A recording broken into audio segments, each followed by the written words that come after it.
klasiskais atkal kapa apstādījums un publiskais apstādījums ir Klintona spožā. Arī mūsu super skaisti krāsojās rudenī. Nu, tiešām ugunīgi, sarkanīgi viņi var nokrāsoties. Tūja, bet... Nē, šitā ir pacipresa.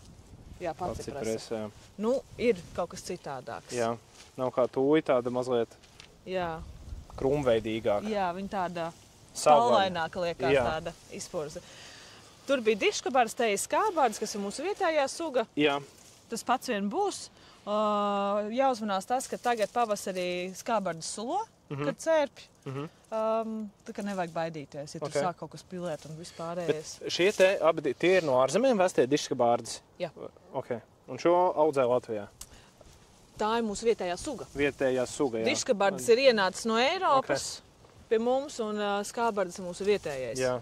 Bet ja viņš ir no maza stāda jāizaudzē, tur man šķiet, ka ir kāds laiciņš un pacietība vajadzīga. Nē, nu, protams, kā jebkuram, pirmie 3 gadi, kamēr viņš ieaugsies, un pēc tam jau tie pieaugumi būs mega milzīgi, ja būs labi iestādīts. Nu, jā. Bārbele, ja tu gribi atkal tikt vaļā no visādiem, kas iet cauri. Jā, nav labi. Aronija, tā, kas dod ogas. Dod ogas. Jā.